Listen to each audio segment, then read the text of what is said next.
Welcome back everyone. Welcome to civil services study test number 164 sorry, UPPSC. और focus करेंगे हम geography के प्रश्नों पर। तो चलिए स्टार्ट करते हैं। एक प्रश्न है यहाँ पर, डेल्टा के निर्माण में कौन सी सबसे बड़ी बाधा है? चट्टानें, गहरा समुद्र, तेज हवाएं या फिर ज्वार भाटा? जरा जल्दी से कमेंट करिए। तो कमेंट करिए ABCD कौन सा। तो क्वेश्चन नंबर 1 पर आ जाइए। दक्षिण भारत के भगवान रंगनाथा का मंदिर स्थित है, जिन्हें भगवान वेंकटेश्वर भी कहते हैं। कहाँ पर स्थित है? चामुंडी पहाड़ी पर, तिरुमल्ला पहाड़ी पर, नंदी पहाड़ी पर या फिर बिलीगिरी रंगा पहाड़ी पर? चामुंडा पहाड़ी पर नहीं है, तिरुमल्ला पहाड़ी पर नहीं है, नंदी पहाड़ी पर नहीं है। इसका आंसर हो जाएगा ऑप्शन नंबर ए, बिलीगिरी रंगा पहाड़ी पर। तो देखिए, बिलीगिरी रंगा पहाड़ियाँ जो हैं कहाँ पर हैं? कर्नाटक के दक्षिण पूर्वी भाग में स्थित है। यह तमिलनाडु और कर्नाटक के मध्य सीमा का निर्धारण करती हैं। भगवान रंगनाथा का प्रसिद्ध मंदिर जो है इसी पहाड़ी की चोटी पर स्थित है। कोई गया होगा तो देखा होगा आप में से किसी ने। क्वेश्चन नंबर 2 पर आ जाइए। निम्नलिखित स्थानों में से कहाँ आर्द्र जलवायु का अनुभव होगा? देखिए, अगर आर्द्र जलवायु का अनुभव होगा तो वर्षा होगी पक्का। तो कहाँ लगता है आपको, कहाँ पर इसमें जो है तीव्र वर्षा होती होगी या आर्द्र जलवायु का अनुभव हो सकता है? देखिए, कोच्चि केरल हो सकता है। लुधियाना पंजाब, मतलब पश्चिमी भाग में चला गया ऊपर की तरफ, यहाँ तो नहीं होती। तेजपुर हो जाएगा। अब बाकी विकल्प देखते हैं कैसा है। कोई 1 3 4 भी है, 1 2 4 भी है क्या? तो 2 4 हो जाएगा इसका आंसर। 3 तो हो नहीं सकता, थर्ड को एलिमिनेट करो। 2 4 मतलब ऑप्शन नंबर डी हो जाएगा। तो देखिए, कोच्चि और तेजपुर में आर्द्र जलवायु का अनुभव होता है क्योंकि यहाँ वर्षा अधिक होती है। क्वेश्चन नंबर 3 पर आ जाइए। भारत में ग्रीष्मकालीन मानसून के प्रवाह की सामान्य दिशा क्या है? क्या है बताइए? यह है दक्षिण पश्चिम से उत्तर पूरब, ऑप्शन नंबर डी। तो देखिए, भारत में ग्रीष्मकालीन मानसून के प्रवाह की सामान्य दिशा है दक्षिण पश्चिम से उत्तर पूरब की ओर, और शीतकाल में इसकी दिशा क्या है? उत्तर पूर्व से दक्षिण पश्चिम की ओर। तमिलनाडु में वर्षा होती है ना लौटते हुए मानसून से। भारत में अधिकांश वर्षा दक्षिण पश्चिम मानसून से होती है। लौटते हुए मानसून से किस में वर्षा होती है? यही तो लौट कर आता है ना, तमिलनाडु में होती है। क्वेश्चन नंबर 4 पर आ जाइए। भारत के किस भाग में सर्वाधिक दैनिक तापांतर पाया जाता है? इनमें से पूर्वी तटीय प्रदेश, छत्तीसगढ़, मैदान के आंतरिक क्षेत्रों में, अंडमान द्वीपों में या फिर राजस्थान के मरुस्थलीय क्षेत्रों में? इसका उत्तर तो यही हो जाएगा ना, ऑप्शन नंबर डी, राजस्थान के मरुस्थलीय क्षेत्रों में सर्वाधिक दैनिक तापांतर पाया जाता है दिन का। तो देखिए, भारत में राजस्थान के मरुस्थलीय क्षेत्रों में सर्वाधिक दैनिक तापांतर पाया जाता है। यहाँ का तापमान असामान्य रूप से दिन की अपेक्षा रात में कम होता है और दैनिक तापांतर मरुस्थलीय जलवायु की विशेषताओं में से एक है। क्वेश्चन नंबर 5 पर आ जाइए। निम्नलिखित कथनों पर विचार करना है। 2 स्टेटमेंट है यहाँ पर, बताने के इनमें से कौन सा करेक्ट है। पहला स्टेटमेंट है, भारत में पश्चिमी तट मतलब वेस्टर्न घाट की तुलना में जो पूर्वी तट है उसमें धान का उत्पादन अधिक होता है, और भारत के पूर्वी तट पर पश्चिमी तट की तुलना में अधिक वर्षा होती है। मतलब ये कहना चाह रहा है इधर वर्षा कम होती है, इधर अधिक होती है, जो कि गलत है। दूसरा वाला स्टेटमेंट, इधर अधिक होती है, वेस्टर्न घाट है, इधर कम होती है। अब देखिए, भारत में पश्चिमी तट की तुलना में मतलब इसकी तुलना में जो है इधर जो है धान का उत्पादन अधिक होता है। करेक्ट है पहला वाला स्टेटमेंट, दूसरा वाला गलत है। तो इसका आंसर हो जाएगा ऑप्शन नंबर ए। तो देखिए, भारत का पश्चिमी तट पूर्वी तट की अपेक्षा संकीर्ण है और पूर्वी नदी घाटियों में धान के बड़े पैमाने पर कृषि की जाती है, जबकि पश्चिमी घाट में अपेक्षाकृत कम धान पैदा किया जाता है। पश्चिमी तट जो है वो पूर्वी तट की अपेक्षा अधिक वर्षा प्राप्त करता है, मतलब इधर वर्षा अधिक होती है, इधर होती है कम इसकी तुलना में। क्वेश्चन नंबर 6 पर आ जाइए। महाराष्ट्र में निम्नलिखित में से कौन सी एक फसल श्वेत स्वर्ण के नाम से जानी जाती है? महाराष्ट्र में श्वेत स्वर्ण के नाम से जानी जाने वाली फसल कौन सी है बताइए? इसमें कपास है, कपास। तो महाराष्ट्र में काली मिट्टी का व्यापक विस्तार है जो कपास की खेती के लिए सर्वाधिक उपयुक्त मानी जाती है, और कपास को ही महाराष्ट्र में श्वेत स्वर्ण के नाम से जाना जाता है। पैकिंग एक लाभकारी प्रक्रिया है किसमें? गन्ने में, शकरकंद में, मूंगफली में या टेपिकोया में?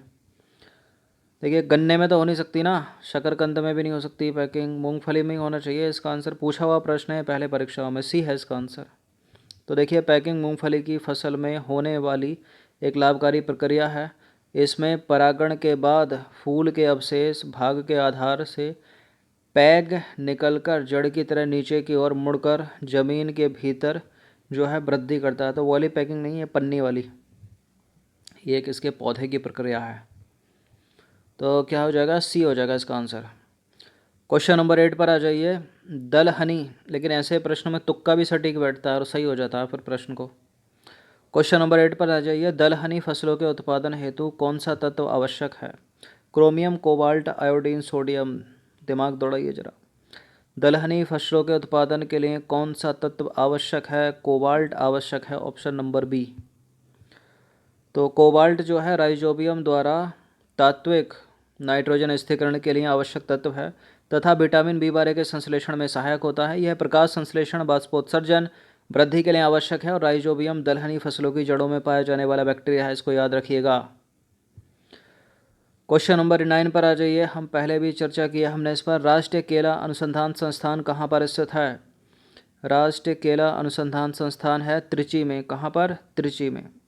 तो राष्ट्रीय केला अनुसंधान संस्थान त्रिची में 21 अगस्त 1993 को भारतीय कृषि अनुसंधान परिषद द्वारा एक मिशन मोड एवं अनुसंधान केंद्र के रूप में स्थापित किया गया था।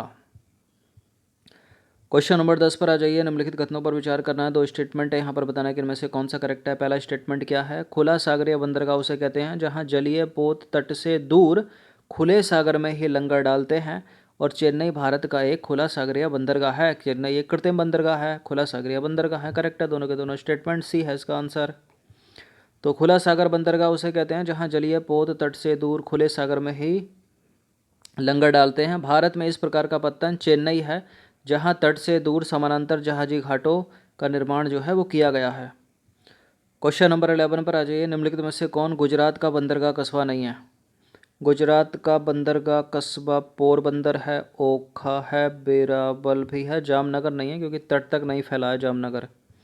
तो देखिए ओखा, पोरबंदर, अंगल, बेदी, भावनगर, दाहेज और जफराबाद, मांडवी और मुंद्रा, नबलाई, सूरत, बेराबल जो है गुजरात के मुख्य बंदरगाह कस्बे हैं, जबकि जामनगर गुजरात का बंदरगाह कस्बा नहीं है, इसकी अवस्थिति तट से दूर है। क्वेश्चन नंबर 12 पर आ जाइए। महासागरों और समुद्रों में ज्वार भाटाएं निम्नलिखित में से किसके कारण आते हैं या बनते हैं? सूर्य का गुरुत्वीय बल तो है, चंद्रमा का गुरुत्वीय बल ये तो सबसे इम्पोर्टेंट है, पृथ्वी का अपकेंद्रीय बल भी है, सी, मतलब तीनों के तीनों हो गए। इसका आंसर क्या हो जाएगा? 1 2 3 ऑप्शन नंबर डी। तो ज्वार भाटा की उत्पत्ति सूर्य एवं चंद्रमा के आकर्षण बल तथा पृथ्वी पर उत्पन्न होने वाले दो बलों के अभिकेंद्रीय बल एवं अपकेंद्रीय बल के परिणाम स्वरूप जो है उत्पन्न होती है। और जो एक होता पूछा जाता है इसमें कि दीर्घ ज्वार भाटा कब आते हैं?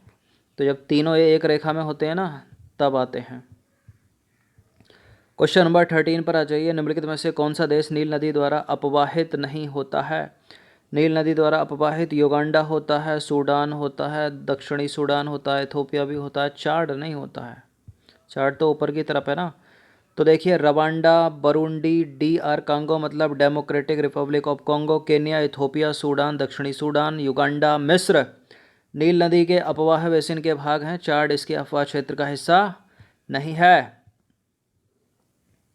क्वेश्चन नंबर 14 पर आ जाइए। डेल्टा का निर्माण उन स्थानों पर होता है जहां निम्नलिखित नहीं होते। कौन नहीं होता? चट्टानें होंगी तब भी हो ही जाएगा, लेकिन बाधा तो है ही, ज्वार भाटे होंगे, तेज हवा होंगी तब भी हो जाएगा, लेकिन गहरा समुद्र होगा तब नहीं हो पाएगा। ऑप्शन नंबर डी है इसका आंसर। तो देखिए जहाँ नदी सागर में मिलती है वहाँ यदि समुद्र गहरा होता है तो उपर्युक्त अन्य विकल्पों की अपेक्षा डेल्टा निर्माण ज़्यादा प्रभावित होता है, अर्थात डेल्टा के निर्माण होने की संभावना जो है काफ़ी कम होती है। यद्यपि डेल्टा निर्माण के लिए कई दशाएं जो हैं एक साथ काम करती हैं, तो गहरा समुद्र है तो डेल्टा नहीं बनेगा। क्वेश्चन नंबर 15 है, सबको पता होगा डेल्टा क्या है। मान लीजिए नदी जाती है, लंबी जा रही है, फिर बहा के लाती है, फिर इस तरह से एक जो है एक संरचना बनती है, फिर जो है समुद्र में अपना जल जो है विसर्जन कर देती है। तो यहाँ पर समुद्र अगर गहरा है तो फिर क्या है, फ्लो में सब नीचे चला जाएगा ना, फिर इस तरह से डेल्टा कैसे बनेगा। क्वेश्चन नंबर 15 पर आ जाइए। विश्व का बृहत्तम डेल्टा निर्मित होता है, मतलब है दुनिया का सबसे बड़े डेल्टा का नाम बता दीजिए आप कौन सा। गंगा ब्रह्मपुत्र का डेल्टा, मिसिसिपी मिसौरी का डेल्टा, यांगत्से का डेल्टा, या फिर ह्वांगो नदी का डेल्टा। देखिए गंगा और ब्रह्मपुत्र का डेल्टा दुनिया में सबसे बड़ा डेल्टा है, इसको याद रखिएगा, और सुंदरबन डेल्टा ही बोलते हैं इसको। तो गंगा डेल्टा विश्व का बृहत्तम डेल्टा है। यह बांग्लादेश में भारत के पश्चिमी बंगाल राज्यों में बंगाल की खाड़ी में स्थित है। इसे गंगा ब्रह्मपुत्र डेल्टा के नाम से जाना जाता है और सुंदरबन डेल्टा के नाम से भी जाना जाता है। तो ज्योग्राफी के 15 प्रश्न थे, कम से कम को 2 बार तो रिवीजन कर ही लेना। धन्यवाद।